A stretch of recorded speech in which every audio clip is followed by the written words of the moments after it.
Bonjour à toutes et à tous, nous sommes de retour à l'antenne. Quel bonheur de vous retrouver. C'est le 5e matin de la semaine. Nous sommes bien sûr sur l'émission 5 sur 7 matin. Pour nous, c'est un énorme plaisir, surtout lorsque l'on se retrouve le vendredi.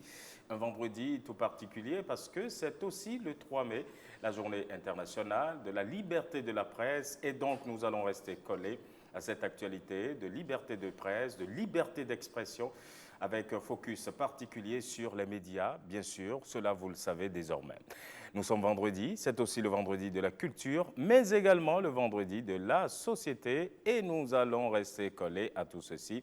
Nous n'allons pas déroger à la règle. C'est Dami, bonjour, bienvenue. Bonjour Serge Senandi Ayaka, mesdames et messieurs, amis téléspectateurs, bien bonjour, un bonheur de vous retrouver donc ce matin du vendredi.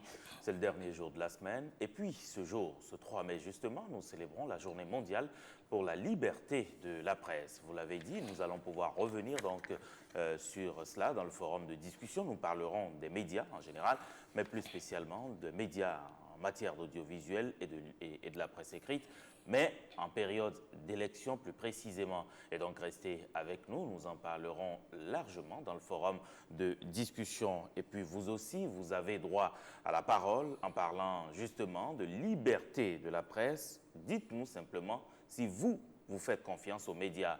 Faites-vous confiance aux médias? C'est la question que nous vous adressons ce jour, question à laquelle vous pouvez donc répondre via nos divers canaux de communication. Vous les connaissez et puis ils sont ouverts d'ores et déjà. C'est Facebook, c'est Twitter, c'est également WhatsApp. WhatsApp le 61 19 88 88, le 61 19 88 88. Faites-vous confiance aux médias?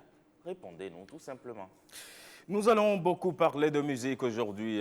On va revenir sur la célébration de la journée internationale du jazz. Nous allons parler de jazz avec une petite histoire sur le jazz.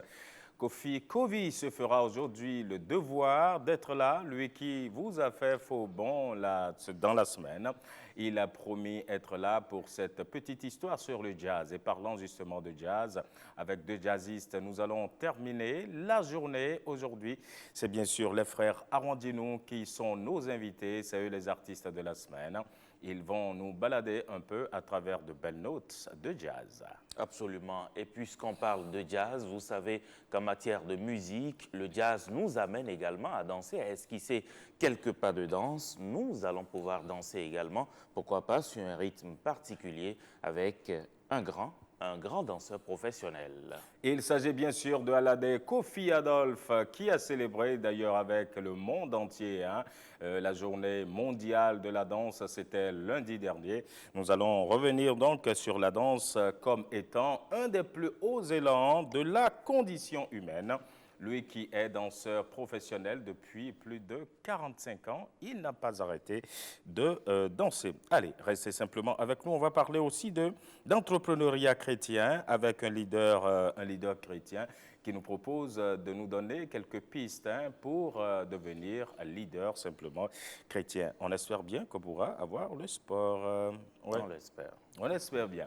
Allez, 5 sur 7 matin, c'est parti.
Allez, c'était à l'instant le bulletin météo, une réalisation de nos confrères de la télévision BB24. Nous étions de l'autre côté de Glazoué, c'est dans les départements des collines, proche donc de la ville de Dassa, de Tchaourou, de Kilibo et puis de Parakou. Allez, la suite de 5 sur 7 matin, place au flash d'information. Regardez.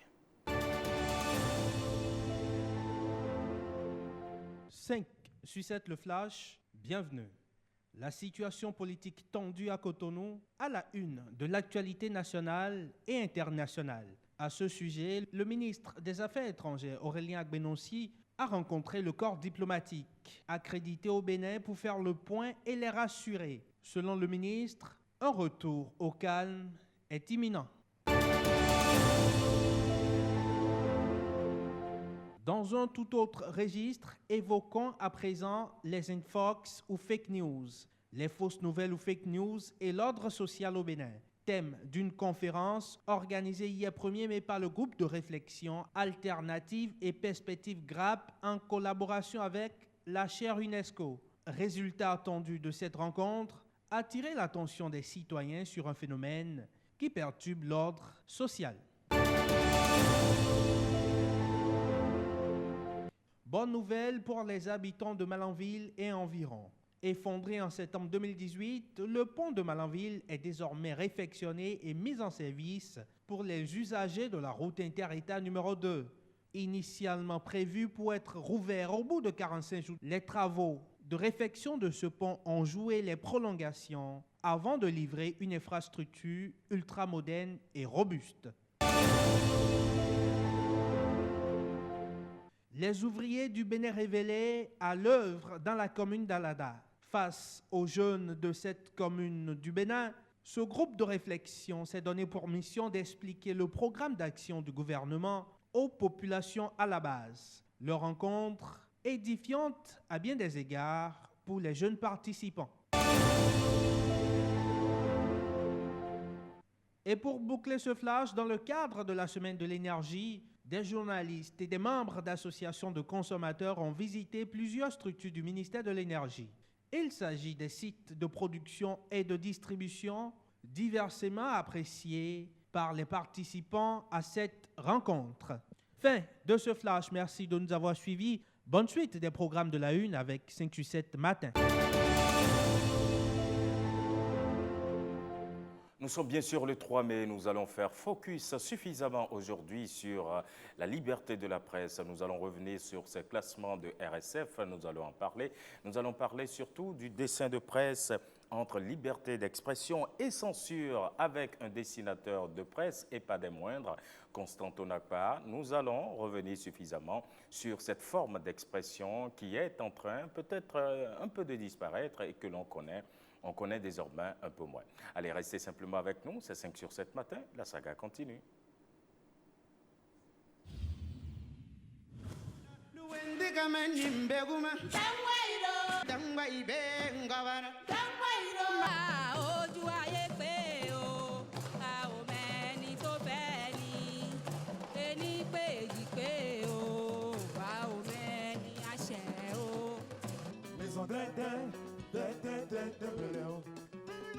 De la musique moderne, de la musique d'inspiration traditionnelle, de la musique du terroir. Vous en aurez sur Route tous les vendredis à 21h30. Route, le talent des artistes béninois à l'épreuve de la scène.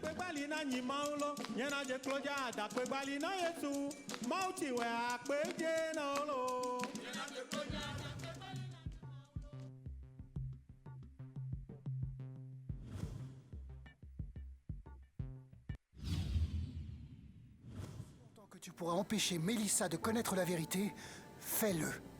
Je vais essayer. Félix et Eva ont le même groupe sanguin. Il y a des signes qui peuvent prouver que Félix est peut-être ton violeur. Mais il faut que tu vois ceci.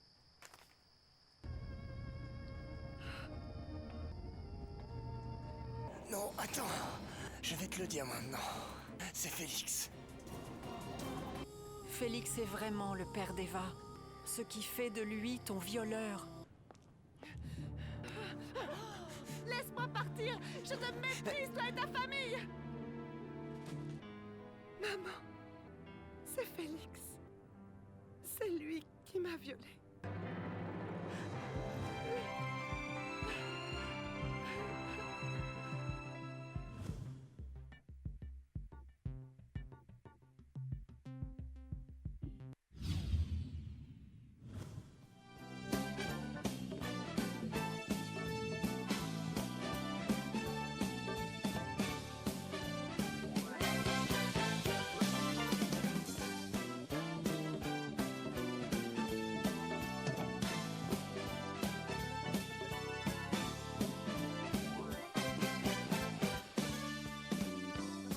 Ladies and gentlemen, Mr. Sweet.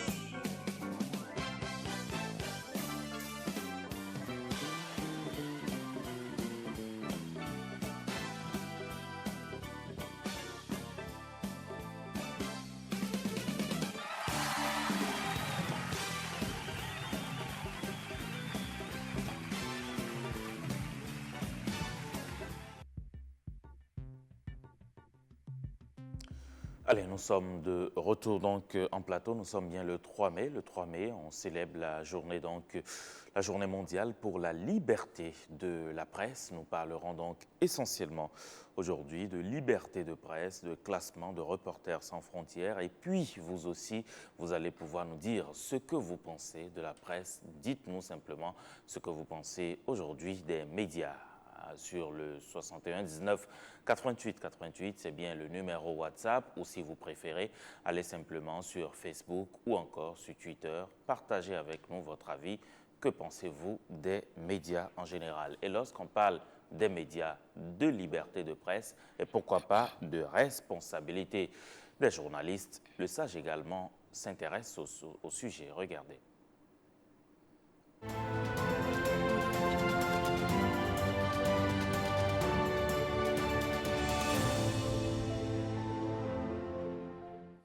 Aujourd'hui, il s'appelle Thomas Jefferson. C'est à lui que nous empruntons les propos. Il nous dit que notre liberté dépend de la liberté de la presse et elle ne saurait être limitée. Notre liberté dépend de la liberté de la presse et elle ne saurait être limitée. Thomas Jefferson. Absolument. Bon, ça Il est vient assez clair. d'un Américain. Et donc, ça peut se comprendre. La liberté de la presse, elle est suffisamment chère. Ouais, suffisamment. Est-ce que c'est le cas dans nos pays africains? C'est la question qui mérite d'être posée. L'autre vous dira que la liberté de la presse dépend également de la responsabilité des journalistes. Et donc, le débat, il est tout ouvert. Hein. Bien sûr. Ouais. Qui parle de liberté parle forcément de responsabilité. Lorsque vous êtes libre, il vous faut être suffisamment responsable aussi, si vous ne voulez pas passer à côté. Absolument. Ça, c'est ce que je pense. Allez, nous sommes bien sûr lundi, on parle de culture, mais on parle également de société. On a annoncé qu'aujourd'hui, on vous parlera justement d'entrepreneuriat chrétien. Et avec donc un leader chrétien, on va en parler suffisamment. C'est tout de suite, on l'installe. Il est déjà là. C'est lui le tout premier invité.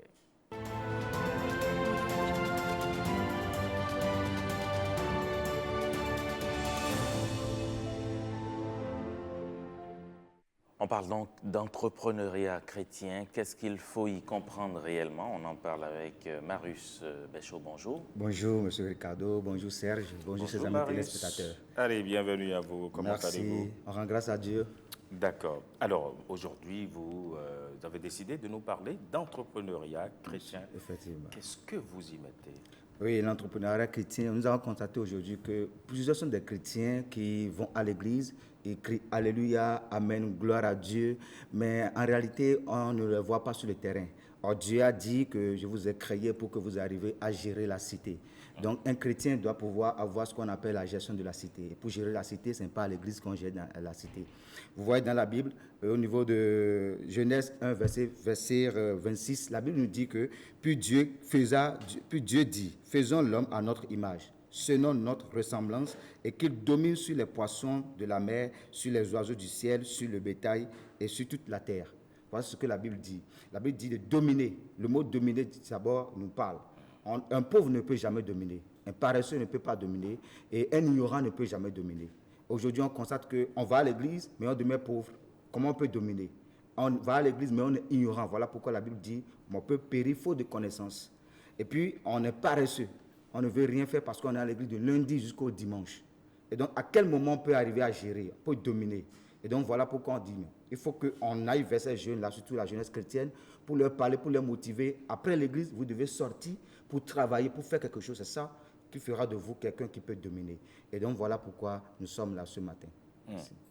Ah, c'est Et donc, important. aussi, il y a l'autre aspect que les gens oublient souvent. Vous voyez, la Bible dit le pauvre est odieux même à ses propres amis. C'est-à-dire, quand vous êtes pauvre, Monsieur Serge, si je suis pauvre et je vais vers vous chaque fois, à un moment donné, vous serez fatigué de moi. Pourquoi? Parce que je suis là pour prendre de l'argent auprès de vous. La Bible dit que le pauvre, c'est-à-dire, il est esclave de celui qui lui donne de l'argent. Et donc, il est très important que, surtout la jeunesse chrétienne, comprenne qu'il faut aller à l'église, mais aussi il faut être sur le terrain et il faut montrer ses talents, ses potentialités. Et c'est ce que nous faisons au niveau du corps du Christ aujourd'hui. D'accord. Donc, de façon concrète, vous offrez des formations aux jeunes, Bien c'est sûr, cela? bien sûr. Ça se passe comment? Oui, nous offrons les formations aux jeunes. Qu'est-ce que nous faisons? Nous allons vers les églises. D'accord. On va à les églises les dimanches matin et en lieu place de la prédication, on fait le coaching chrétien. Parce qu'il y a plusieurs versets dans la Bible qui nous parlent de coaching chrétien. Regardez par exemple au niveau de Matthieu. Matthieu, la Bible dit ceci, qu'il y a un maître, avant de voyager, a distribué ses talents. Il a distribué un talent au premier enfant, c'est-à-dire il lui a donné 5 talents, le second a pris 2 talents, le troisième a pris 1 talent. Mais qu'est-ce qui s'est passé? Celui qui a pris 5 talents est revenu avec 5 autres. Celui qui a pris 2 est revenu avec 2 autres et celui qui a pris 1 est revenu avec 1. Pourquoi celui qui a pris 1 est revenu avec 1? Parce qu'il a eu peur. Il dit, j'ai peur et j'ai creusé le trou et j'ai mis le talent dedans. Et celui qui a pris 5 talents n'est pas revenu avec 7 talents, ni avec 8 talents, ni avec 9 talents, mais il est venu avec 5 autres talents. Ça veut dire que chaque talent a été utilisé. Chaque talent a été utilisé. Monsieur Serre, vous êtes journaliste, d'accord? Peut-être que quand vous vous habillez, les gens apprécient. C'est un talent que vous avez. Et donc, quelqu'un doit motiver ça là en vous, réveiller ça là en vous pour vous dire, mais vous pouvez créer une entreprise de prêt-à-porter pour employer des gens, mais ne pas le faire, c'est un péché pour devant Dieu. Et donc, nous passons dans les églises, nous disons, il est bon de prier, de jeûner, de chanter gloire à Dieu, alléluia, mais c'est aussi bon de descendre sur le terrain et de gérer la cité. Et donc, gérer la cité, c'est quoi? La Bible dit quoi? La Bible dit que faisons l'homme à notre image. Dieu, avant de créer l'homme, qu'est-ce qu'il a fait? Il a entrepris, il a créé la terre. Donc, c'est un entrepreneur, c'est un gestionnaire. Donc, ce qui va réjouir le cœur de Dieu, ce n'est pas gloire à Dieu, mais c'est plutôt celui-là qui peut gérer la cité. Et la cité, c'est vaste. Ouais. C'est le jardin d'Éden, c'est vaste. Vous êtes en train de gérer la cité à votre manière maintenant. Et celui qui est un poisson, qui est dans une poisson, lui aussi, il gère la cité. Et donc, on ne peut pas rester à l'église tout le temps pour être un homme influent. Pour être un homme influent, il faut descendre sur le terrain. Et donc, c'est bon d'aller à l'église. Je suis un leader chrétien. Je prêche sur la chair aussi. Mais c'est bon d'aller à l'église. C'est aussi bon de descendre sur le terrain. Et l'avenir de l'Afrique, l'avenir du Bénin dépend de la jeunesse. Et ça dépend aussi de l'éducation que nous donnons à cette jeunesse-là. Et donc, on constate aujourd'hui que la jeunesse va à l'église. Vous voyez un jeune qui est talentueux, vraiment talentueux, qui a étudié, mais déjà, il a donné sa vie à Jésus-Christ. Il va à l'église et puis il devient autre chose. Il voit sa maman, il est contre sa mère, il est contre son père, et puis il n'est plus motivant. On dit, bon, Dieu pouvoir tout, donc je suis là, je croise les bras. C'est faux. Dieu ne descend plus sur la terre. Il a déjà tout donné aux hommes, donc tout revient maintenant à nous. Donc, qu'est-ce que nous faisons? Nous allons dans les églises et nous formons des gens. Et nous avons aussi une école de transformation sur la place. Et donc, chaque samedi soir, ou bien par quinzaine, nous acceptons des jeunes qui viennent vers nous et nous leur donnons cette formation-là à partir de la Bible. Parce que c'est de la Bible que les soi-disant prédicateurs ou ceux qui ne comprennent pas le coaching chrétien les endorment. Donc nous prenons cette même Bible-là pour les motiver, pour leur dire, mais vous devez réussir dans vos entreprises, dans ce pourquoi Dieu vous a appelé sur cette terre. Et donc c'est ce que nous faisons. Est-ce que vous faites un autre travail envers ceux-là qui ont déjà réussi, disons-le, je dis, mais la réussite entre griffes, je veux parler de ces grands entrepreneurs, de ces patrons qui se disent aussi chrétiens, mais qui pratiquement dans leurs entreprises n'ont pas toujours le langage chrétien ou n'ont pas toujours des actions plutôt chrétiennes ou de façon orthodoxe. Est-ce qu'il y a quelque chose qui est fait en direction de Monsieur ces gens-là? Serge, pour dire vrai, sur ce point, il y a deux cas. D'accord. Je suis chrétien, un leader chrétien ou je suis un entrepreneur chrétien. Et ça, c'est bon. À l'église, c'est autre chose. Mais quand j'ai une entreprise et que je gère cette entreprise, je vous emploie comme employé, Monsieur Serge, ce n'est pas affaire de frères et sœurs. Ce n'est pas affaire de frères et sœurs. Et donc, vous devez travailler. Et donc, qu'est-ce que nous disons en réalité? Ces patrons-là, nous leur demandons, et c'est bon de prier dans les entreprises, mais il ne faut pas transformer l'entreprise en un lieu de prière. D'accord? Donc, si vous venez dans la matinée, vous pouvez prier et essayer d'être courtois avec les gens, parce qu'un leader, ce n'est pas celui-là. Un leader n'est pas un chef. Il y a une différence entre un chef et un leader. Ouais. Le chef, lui, veut des résultats. Il est là, il veut des résultats. Donnez-moi le résultat, c'est ça qui m'intéresse. Et il ne sait pas faire, il dit, mais faites-le. Mais le leader, le vrai leader, il vous apprend à maîtriser ce que vous n'avez pas maîtrisé. Par exemple, il y a une fille qui était venue ici la dernière fois, que M. Massim a amenée ici. La fille disait que elle, c'est son patron qui l'a coachée, qui la motivait. Donc c'est ce que nous demandons à ces patrons chrétiens. Si vous avez une entreprise, coachez des gens, motiver ces personnes-là et puis accompagner-les avec la prière. Et surtout, qu'est-ce qui se passe aussi? Un employé qui est dans une entreprise et qui passe son temps à prier aux heures de travail, en nous demandant est-ce qu'on vire ces personnes. Ah ouais? Ah oui. Parce que vous êtes là. D'accord, pour travailler, pas pour prier. Bon. Donc, si à 8 heures. À moins d'avoir été engagé pour prier. Pour prier, ça c'est autre chose. D'accord. À 8 heures, à 9 heures, que vous passez votre temps à prier. Alors là, si je viens vous voir, on dit, mais mettez-la dehors. Parce que nous, on veut de l'argent. Donc, on veut des résultats. Si on veut des résultats, on veut. Donc, on ne veut pas. En tout cas, ce n'est pas une église là. Ouais. Il y a une différence entre une église et une entreprise. Donc, c'est ce que nous faisons. D'accord, oui. D'accord. Oui, non, mais merci beaucoup d'être venu. Hein. On aura compris que le chrétien, il doit travailler aussi. Ah oui, il doit travailler. Il ne doit pas être paresseux. Pas du tout. Parce que gloire à Dieu, alléluia, amen. Vraiment, ne fait pas de vous quelqu'un qui domine. Ouais. Pour dominer, il faut vraiment, pour récapituler, pour dominer, il faut être quelqu'un qui aime l'argent. Je dis aime l'argent parce que vous devez travailler. Il ne faut pas être paresseux. Mais Dieu même a dit de ne pas aimer l'argent jusqu'au point de l'oublier. Non, ce n'est pas dans ce sillage-là. Ah bon, d'accord. Voilà, donc ça, c'est notre débat. Donc, il ne faut pas aimer l'argent. C'est-à-dire, c'est vrai, mais il faut aimer l'argent. Pour aimer l'argent, va vous amener à travailler. Ouais. À travailler. Et puis, il ne faut pas être paresseux. Il ne faut pas passer son temps à dormir. J'ai lu quelque chose hier sur Facebook, on dit quand le riche dort, on dit il se repose. Mais quand c'est le pauvre qui dort, on dit mais il laisse ce paresseux-là. Vous voyez, donc il faut aimer le travail, il faut travailler. Il ne faut pas être ignorant. Il faut chercher la connaissance. Et quand vous avez les moyens, vous pouvez avoir la connaissance. D'accord. Marius Betcho, merci beaucoup d'être venu. C'est nous et merci beaucoup également. Allez, à très bientôt. À très bientôt, monsieur. Ouais. On vous propose de prendre juste une courte pause et on se retrouve pour la suite de 5 sur 7 matin. Tout à l'heure, je vous en parlais. On va parler de dessin de presse avec un dessinateur de presse et pas des moindres d'ailleurs sur la place au Bénin. Il a accepté de venir avec nous et il est déjà là. On marque la pause, on le retrouve juste après.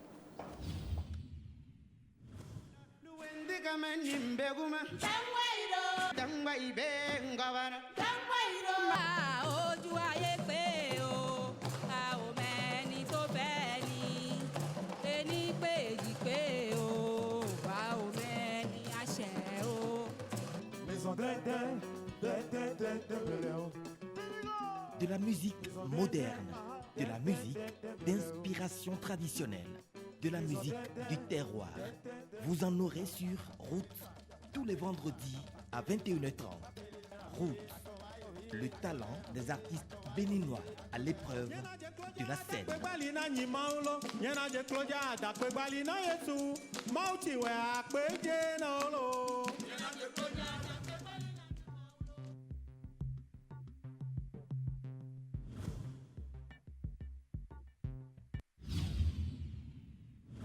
Tant que tu pourras empêcher Mélissa de connaître la vérité, fais-le.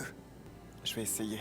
Félix et Eva ont le même groupe sanguin. Il y a des signes qui peuvent prouver que Félix est peut-être ton violeur. Mais il faut que tu vois ceci.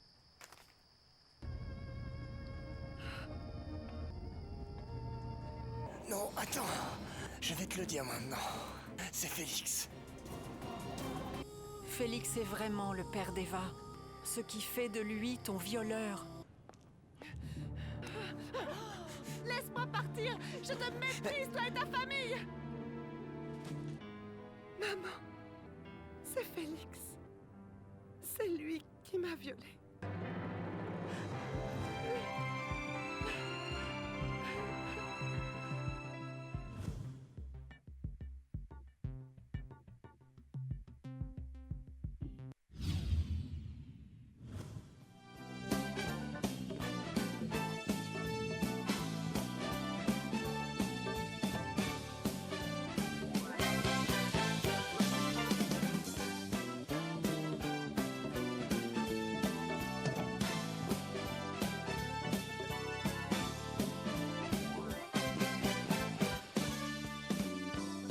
Ladies and gentlemen, Mr. Sweet.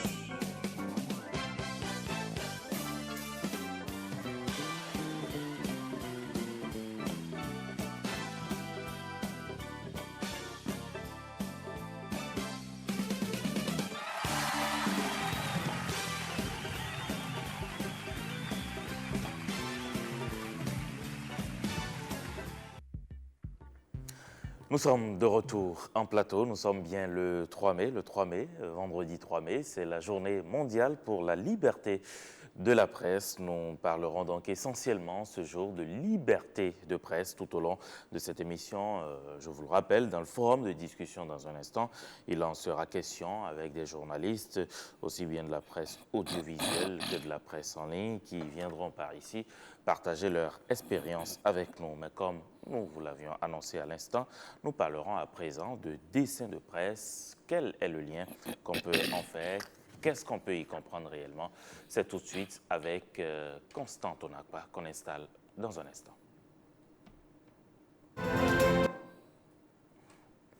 D'accord, merci Arnaud Togben. On va installer Constant Tonakpa qui nous a rejoint déjà en plateau. Constant Tonakpa, bonjour. Bonjour, cher ami. Vous allez bien? Oui, ça va. Bonjour, Serge. Bonjour Constant. Oui. Merci d'avoir accepté notre invitation. C'est moi. Ouais, c'est un plaisir vraiment partagé, Constant. Alors, aujourd'hui, c'est le 3 mai. Qu'est-ce que ça représente pour un dessinateur de presse? Eh bien, c'est un jour de fête, étant donné que nous faisons partie de la corporation. Nous sommes journalistes à part entière. Mais il faut dire, nous, on a notre manière un peu particulière de nous exprimer qui fait que, on n'écrit pas, on s'exprime à travers le dessin. Ouais. Voilà. Et en ce jour, Journée internationale de la liberté de la presse, dont le thème est je crois bien, le journalisme à l'ère de la désinformation. Exactement, en période électorale. Je pense qu'un caricaturiste a tout à fait sa place dans la fête, et étant donné que dans la presse, nous sommes l'un des corps du métier qui est les plus appréciés, et voilà, nous sommes en fête également. Ouais. Oui. D'accord. Alors, comment est-ce que ça se porte, le dessin de presse au Bénin, disons-le comme ça? Bon, il faut dire, le dessin de presse se porte bien, étant donné que nous nous exprimons, nous arrivons à nous exprimer, et dans les différents journaux qui existent et qui paraissent à Cotonou et au Bénin, nous arrivons à nous exprimer, et nous ne sommes pas aussi nombreux que les autres Ouais, journalistes. que les Mais écrivains. il faut dire quand même que le métier de caricaturiste, ce n'est pas un métier c'est pas donné à tout le monde. Il faut avoir un talent particulier du dessin pour vraiment pouvoir s'exprimer dans les journaux avec le dessin. Et donc, bon, je pense que le dessin de presse se porte quand même assez bien au Bénin. Ouais. Voilà. Mais comment est-ce que vous parvenez à illustrer l'actualité avec vos crayons? Eh bien voilà, c'est comme le journaliste, nous suivons l'actualité. Ouais. On suit l'actualité au quotidien. Et comme on le dit, le journaliste, c'est l'historien du quotidien. Hein. Donc nous aussi, à travers nos dessins, on crée des illustrations, des dessins, et pour raconter les faits de tous les jours. Ouais. Et voilà, c'est un peu comme ça. Mais maintenant ici, c'est que il faut, nous on a une manière un peu plus subtile de raconter l'actualité, hein, parce que le journaliste quand il écrit, il aligne des mots.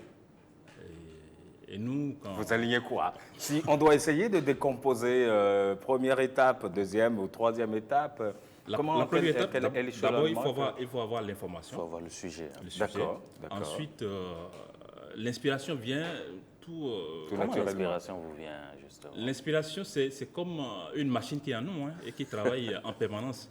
Et dès qu'il y a un sujet, ça fait tic dans la tête, et puis on voit dans une image à l'intérieur de nous-mêmes la manière de nous exprimer, la manière de représenter cette information, cette idée-là qui germe en nous pour l'exprimer.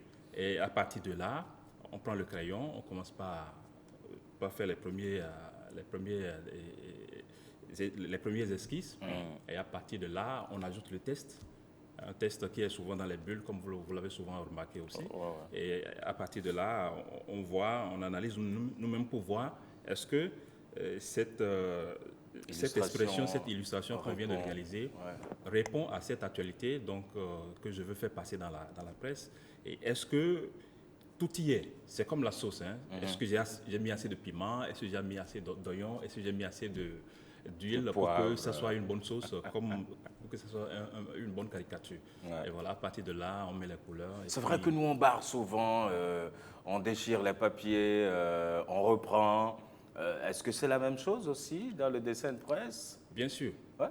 Ben, il arrive hein, qu'on ait un petit trou de mémoire, hein, que tu fais un dessin, mais tu n'es pas satisfait du dessin que tu as réalisé. Et tu reprends tout. Tu reprends tout, tu te jettes à la poubelle et puis tu reprends à zéro.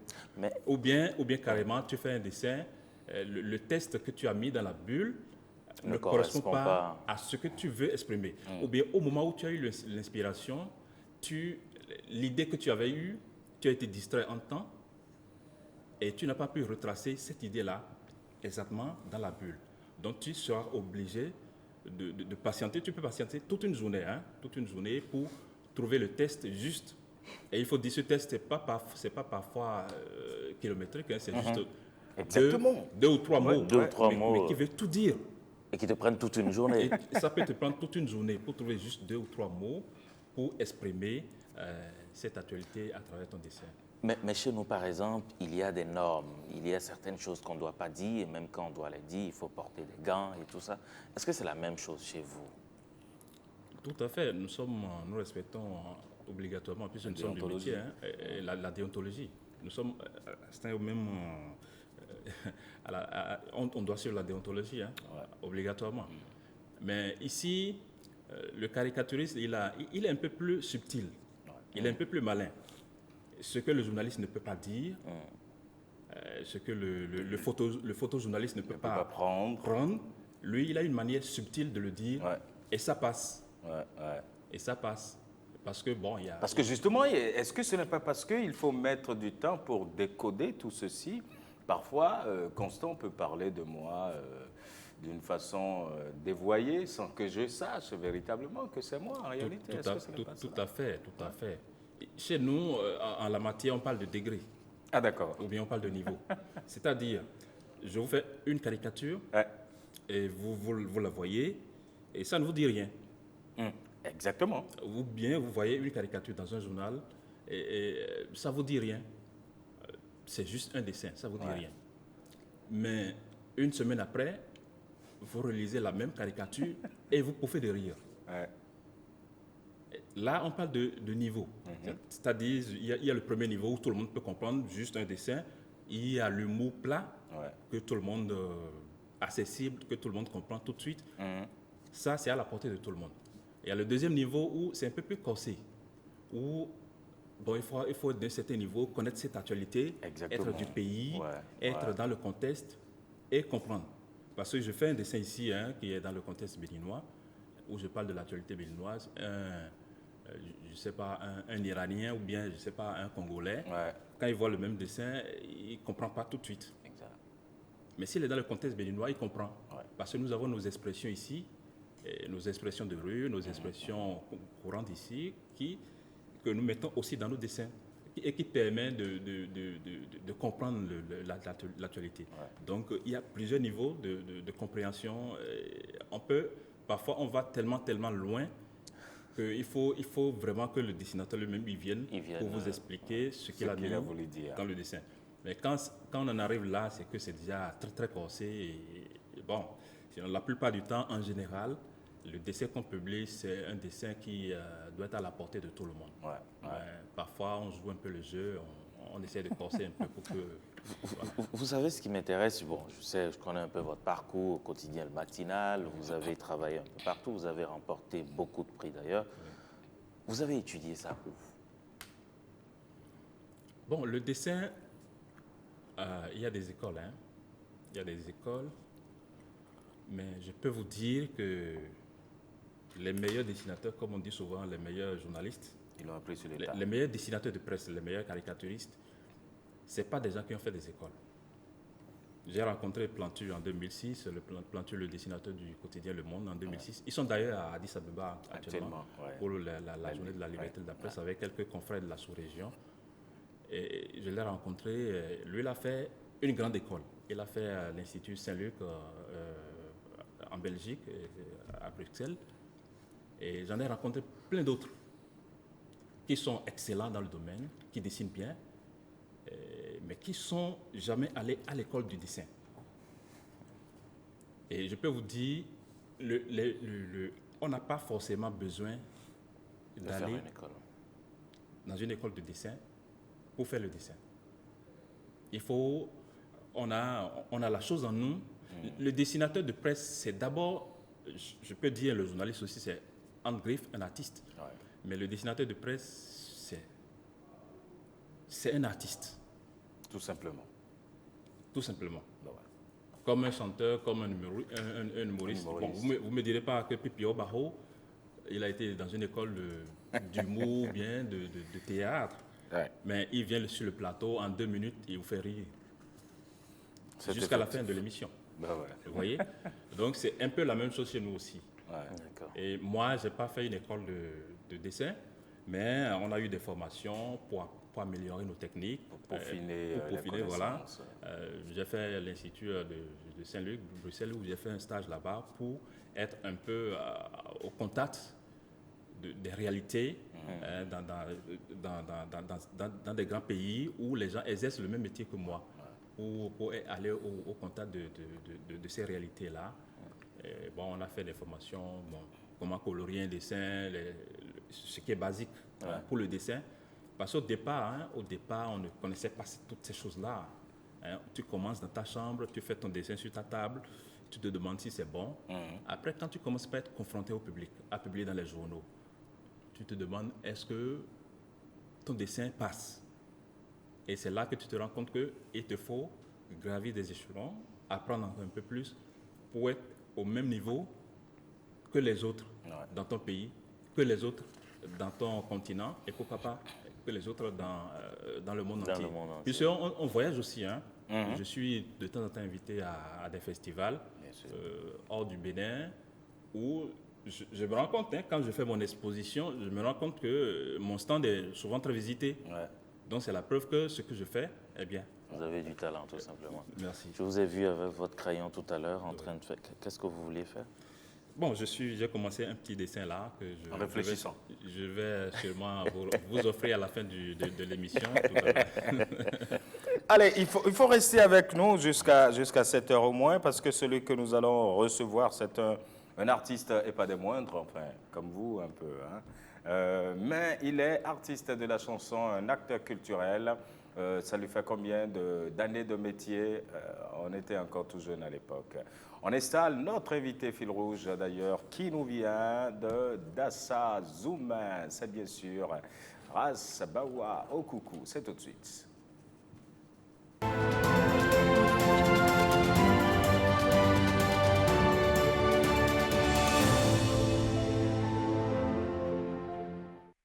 Nous installons donc notre invité fil rouge. C'est avec lui que nous allons passer donc toute cette matinée jusqu'à 9 h. De son nom d'artiste, Ras Bawa, il faut le dire, il est entré en musique il y a un peu plus de 39 ans, j'ai envie de dire même. Vous voyez que c'est un grand de la musique, 39 ans déjà, mais de façon professionnelle, cela lui fait déjà un peu plus de 29 ans également de musique. Sa musique préférée, c'est le reggae. Et puis, il a choisi le reggae parce que, justement, il est resté longtemps au Ghana. Il avait un amour fou pour le reggae, de Bob Marley notamment. Ras Bawa, bonjour. Bonjour. Bonjour Ras. J'espère que je vous ai bien présenté. Ah, ça y est, c'est bon là. Fofo est connu. Voici on m'en fait. Ah ouais. Oh. C'est tout ce qu'il connaît. C'est déjà bon. Il peut continuer. C'est pas mal déjà. Allez, on vous parle de Ras Bawa tout au long de cette journée, de cette matinée du 3 mai. Il est avec nous. Pour ceux qui ont oublié son visage, hein, c'est vrai aussi que les moins de 30 ans, ça fait... enfin, ils peuvent ne plus se rappeler de beaucoup de choses.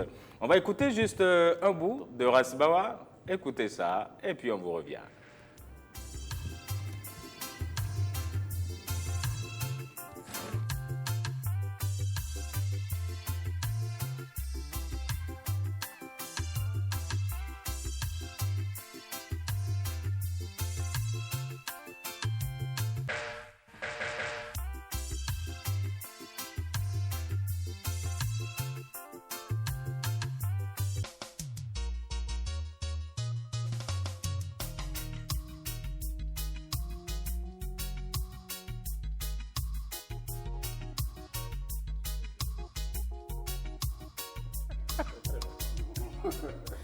Et voilà qui est fait. Les présentations sont désormais faites. Ras Bawa, merci d'avoir accepté notre invitation. Hein. C'est moi. Venu direct de Dassa. Direct, ouais. Oh, ça fait plaisir. À tous ceux qui sont là-bas, Ekoni. Bon, ouais, yes, c'est bien ça. C'est tout ce qu'il connaît. Ça fait plaisir quand même. On ne connaît pas plus que ça. C'est pas mal déjà. Oh, bien. Énorme. Alors, allez, Ras Bawa, c'est vrai qu'il a fait juste un petit coin de voile sur le CV. C'est très long, c'est très lourd aussi. Ras Bawa et la musique, il a dit que tout est parti de ce séjour au Ghana finalement pour que Ras soit dans le reggae. Le reggae finalement, c'est toute sa vie. Hein. Ouais, il a tout dit le monsieur. Non, c'est toute sa vie, Ras Bawa, c'est clair. Depuis tout petit. Je suis né au Ghana, hein, ça c'est clair. Et depuis tout petit, ouais, c'est rentré et ça ne veut plus sortir. Ça sort plus. Voilà. Mais qu'est-ce qu'il y a dans le reggae qui maintient si tant Ras Bawa? Est-ce que c'est juste les dreads ou bien... Non, pas du tout. Pas les dreads. Les dreads n'ont rien à voir avec le reggae. Rien du tout, ça c'est clair. Non, je pense que c'est les paroles, c'est l'ensemble, la simplicité. Je pense que c'est ça. Ouais. C'est ça. Surtout les paroles qui fait qu'on est dedans. Une simplicité que Ras Bawa a gardée, une certaine humilité aussi qui, je dois le confesser, hein, pour tout le temps qu'on a passé à se côtoyer tout de même. Ouais. Mais je pense que c'est bon, c'est l'homme, il est comme ça et on ne peut pas le changer, je pense. Non, mais je pense que quand c'est simple, c'est plus intéressant, je crois. Ouais. Alors, Ras Bawa, après le Bénin, il y a eu donc ce passage aussi de l'autre côté de l'Hexagone. Ouais. C'est bien ça. Qu'est-ce qui t'y a poussé? Bon, c'est toujours la musique, je pense. Parce qu'au départ, je voulais faire une école de... Je voulais continuer les études en bâtiment. Mais J'ai eu le visa pour aller faire le bâtiment, effectivement. Mais sur place, voilà, il a bifurqué un peu, quoi. Donc, je me suis inscrit dans une école de musique là-bas directement. Et puis, bon, voilà, c'est s'enchaîner, quoi, tout ça. Voilà. Sinon, j'étais parti pour autre chose. Mais bon, il y a quand même ce côté d'entrepreneur qui est toujours resté. Ah, ça, c'est sûr qu'on ne peut pas m'enlever ça, je crois. Ouais, ça, c'est clair. Et donc, aujourd'hui, Rasbawa devient un grand entrepreneur culturel. Disons-le comme ça. Un grand, c'est un peu trop, je crois. Oui, je sais. Je sais pour l'humilité que je te connais. Un grand, c'est un peu trop. Un petit, mais qui a quand même des idées, qui a envie de développer des choses, qui a envie de faire des choses, mais tout seul, il ne pourra pas. Donc, il a besoin de gens pour faire des choses. Voilà, c'est un peu ça. Maintenant, on peut en parler si vous voulez bien. Non, c'est sûr qu'on va y revenir. On va parler tout à l'heure surtout de la construction de cette maison Iwin, c'est ça? Maison Iwin et musée Vaudou. D'accord, maison Iwin et musée. Au fait, je joue un peu sur les mots. Et c'est Adassa. Iwin, c'est aussi le Vaudou. Mais bon, comme on connaît bien le Vaudou, je voulais faire un peu la promotion de Iwin aussi. D'accord. Donc on maintient les deux. Voilà. D'accord. Rasbawa, artiste, auteur, compositeur. Combien d'albums déjà à votre actif? Je suis déjà sur mon 5e album, qui n'est pas encore sorti d'ailleurs, le 5e. Ah, d'accord. Ouais, je l'ai fini il y a presque un an déjà, mais il n'est pas sorti encore. Oui, mais pourquoi est-ce que Rasbawa met autant de temps entre les albums? Des fois, je ne comprends pas, bon, parce que ça dépend de l'inspiration. Tout à l'heure, il y a mon collègue qui parlait de l'inspiration. J'étais là à côté, j'écoutais l'inspiration. C'est vrai que quand ça vient, bon, des fois, on est pressé de terminer le boulot, mais quand ça descend, il vaut mieux d'attendre aussi un peu avant de reprendre le truc. N'est-ce pas, mon cher Raphaël? Donc, il ne faut pas, on ne force pas. Non, mais ça, c'est rien de forcer.